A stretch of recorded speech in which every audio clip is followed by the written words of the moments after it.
If you've got a burning question about nutrition or health, you have come to the right place. Welcome to Ask the Nutritionist. In this series, I answer your questions about health and nutrition. So the first question today comes from Jason, and he says, I have lost 18 kilos on a keto diet. I'm diabetic, but I've lost all my muscle. How can I keep my meaty bits? Well, Jason, this is an awesome question because I get a lot of questions about keto. And yes, you can lose weight on keto, but it's not good for you in the long term. So let's back a bit and let's talk about keto. Keto is short for ketosis. It's a state that the body gets into, and the body uses ketone bodies instead of glucose for energy. And it does this because you restrict your carbohydrate intake to such an extent that the body has no choice but to manufacture these ketone bodies.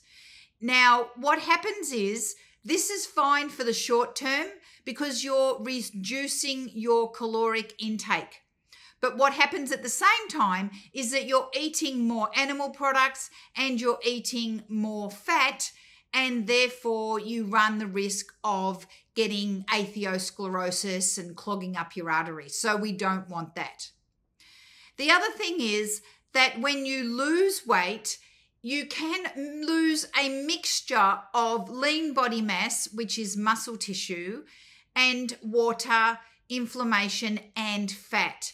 And if you've done any kind of diet, whether it be keto, whether it be low carb, low fat, low whatever, if you lose weight from that diet, your body will lose the three things. It'll lose water, it'll lose lean tissue, which is your muscles, and it will also lose fat. And the only way you can manipulate how much lean tissue you lose is by doing resistance exercises. Now, the only way to gain muscle is to have excess calories, and the only way to lose fat is to have less calories. So there's this paradox here. How can you gain muscle and lose fat at the same time? Well, it's not technically possible at the same millisecond in time, but it is possible over a period of weeks and months.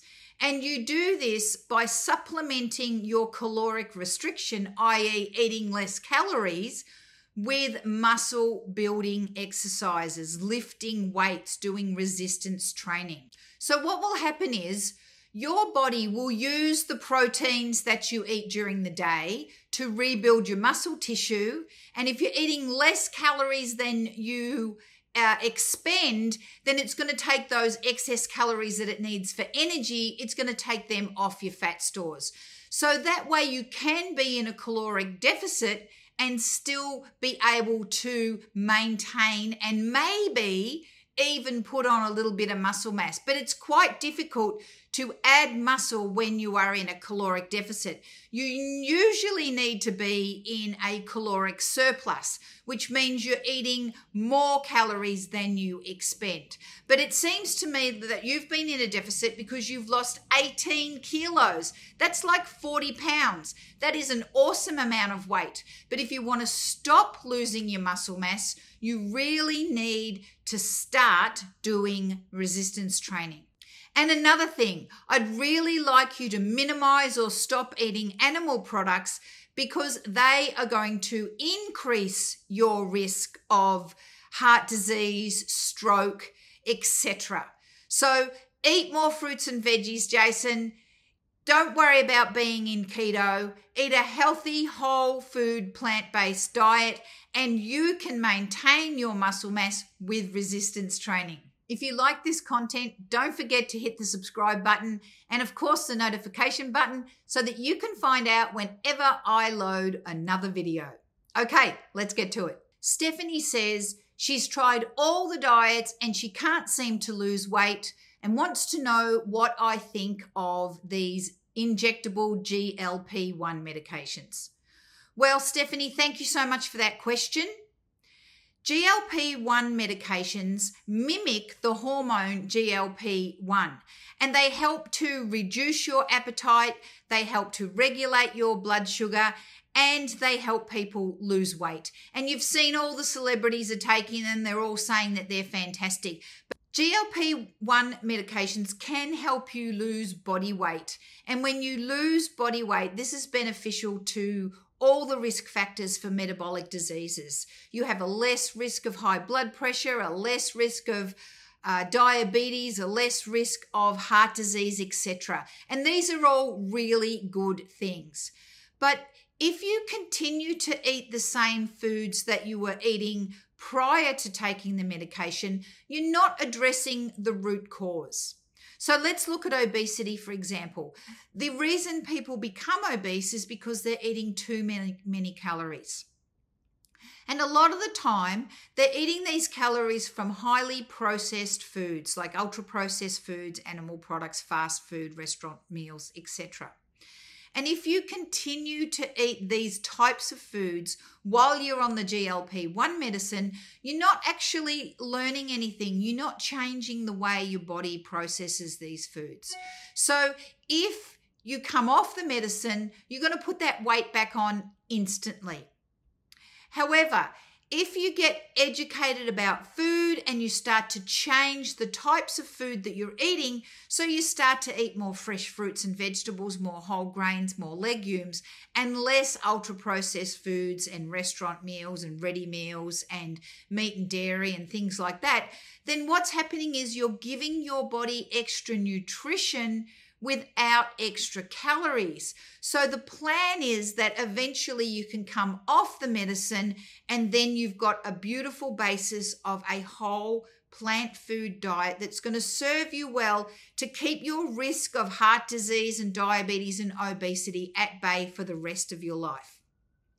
So to answer your question, do I think GLP medicines are okay or not? Well, it depends. If you are prepared to look at the root cause of your obesity and you are prepared to change what you eat and that you start to eat more healthier foods, then I don't believe that GLP-1 medicines can be a problem. I think that you need to talk to your doctor to work out if they are a good fit for you, but they might just be a great kickstart in the beginning to get that first amount of weight off you so that you can then go into a healthier diet. Ted asks, what's the difference between vegan, vegetarian, and plant-based? Aren't they all the same thing? That is an awesome question, and it is confusing and overwhelming sometimes when you get all these terms and you don't really know what they mean. So I'm going to tell you how you can understand whether something is healthy or not healthy by the terminology that is used. So let's start off with vegan. Vegan is a term which is used by people who don't have anything to do with exploiting animals. So a vegan person won't wear leather shoes, they won't buy a car with leather seats, they won't buy a wool jumper. They're not going to do anything that exploits an animal, and that extends to not eating the animal or the byproducts of that animal. So this includes meat in all forms, dairy in all forms, fish in all forms, seafood in all forms, as well as honey, which you may not have known about because vegans believe that the bees are exploited in the production of honey. So if you're a vegan, you're not going to eat any animal products. So if you see something on the menu and it has cheese or milk or honey in it, if you're a vegan, you're going to say, no, thank you. What about vegetarians? There are about 15 different versions of vegetarianism. But I'm going to comment on what is the most common type of vegetarianism, which is lacto-ovo-vegetarianism. Lacto-ovo-vegetarians don't eat meat or seafood or fish, but they do eat eggs and dairy, which includes milk and cheese and yogurt. Now, I was a lacto-ovo-vegetarian for almost 30 years, and I thought that was the healthiest diet on the planet. until I read the science and I found out that the dairy and the eggs weren't so healthy for my body after all. And that's when I became vegan. Let's look at the other one, plant-based. What does plant-based even mean? If you get a muffin and it's got some wheat in it, does that mean it's plant-based even though it's got butter and eggs in it? I would argue not. For me, something that is plant-based is made entirely of plants. Now, you may be plant-based, but you may not be vegan. You may not care that your shoes are made from leather, but you care about what you eat. So if you're eating plant-based, maybe you're not eating any animal products at all. No meat, no dairy, no fish, no seafood. Or maybe you are plant-based, but you have meat once a month. Most of your meals are plant-based. Look, this is a grey area.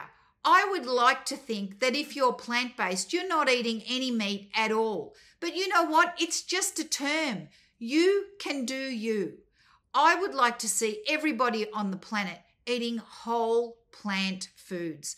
And what this means is that the plant foods that you eat are not highly processed, made into things that you can't describe, with ingredients that you've never heard of, in factories that you'll never go to.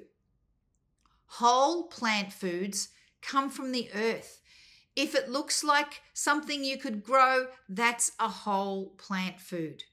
Now, what you choose to do is up to you, but I hope those definitions help you in your quest for better health. Brandon says, I'm trying to put on muscle and I heard that plant proteins are not complete, unlike animal proteins, which are complete. Can you help me out and clear up this confusion?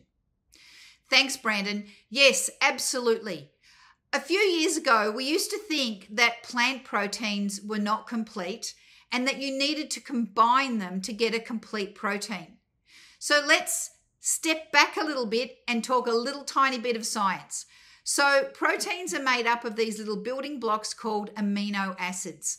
There are 20 amino acids, 9 of which we cannot synthesize in our own bodies. So they're called essential amino acids, and we have to get these from our food.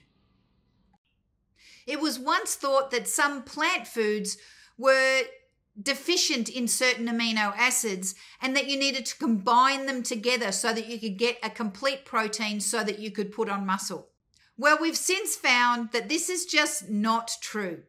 And all plant foods contain all 20 amino acids, the essential ones and the non-essential ones. Sure, some plants don't have them in abundance. For example, fruit, apples don't have a ton of protein, but they do have all the amino acids. You would have to eat a lot of apples to get the protein that you needed to sustain a healthy diet if that's all you were eating. And who wants to eat only apples, right? Nobody. But other plant foods such as edamame, soybeans, legumes, whole grains, even broccoli have an abundance of amino acids, which means that they're chock full of protein. And you don't need to combine foods. All you need to do is eat a whole food plant-based diet that is varied. So you get different types of proteins throughout your day. You might get more of one kind of amino acid in breakfast with your oatmeal than you do at lunchtime with your bean burger. So, Brandon, don't be stressing about getting your complete proteins as long as you're eating a varied diet of whole plant foods, and you can emphasize protein-rich foods too. So things like your lentils, your beans, your whole grains, don't forget your broccoli, and then you'll be sure to get an adequate amount of protein for your bodybuilding efforts. Jennifer says, I've been following a vegan diet for 2 years and I haven't lost any weight. What's happening? Jennifer, I hear you. We all expect that once we go vegan, we're instantly going to turn into little stick figure models. It's just not the case. Veganism is a lifestyle, a moral compass. It's not necessarily helping you lose weight unless you look at the individual components of the meals that you are eating. If you lived on Oreos, Coca-Cola, and French fries, technically you'd still be vegan, but you're not getting the nutrition that you need, and you're probably going to be overeating calories and still be hungry. So take a look at your diet. Think about how much pre-packaged processed food am I eating? How many vegan burgers and vegan cookies and vegan cupcakes and vegan ice creams and vegan candies am I eating compared to the amount of whole plant foods? So if you weigh up the amount of processed foods against your whole foods and you find that you're eating too much processed foods, more likely than not, you're not going to be getting the nutrition you need, but you're going to be getting too many calories and you're going to keep that weight on. But if you flip the balance and you eat more rich foods of nutrients, more vitamins and minerals, fiber and water, and less ultra-processed foods, you're probably going to be eating less calories, and in turn, you're going to be able to lose weight. So my advice to you would be to do a 3-day journal on exactly what you eat. Don't change anything, just write it down, and then analyze what it is that you ate and see where the whole foods are. If there aren't very many whole foods, then put some more in and see where you get. So I hope you enjoyed this episode of Ask the Nutritionist. I really want to hear your questions. So pop them in the comments below. Ask me any question about nutrition and I'll answer it in the next episode of Ask the Nutritionist. And of course, if you haven't subscribed yet, hit that subscribe button and I'll see you in the next video. Have a fabulous day.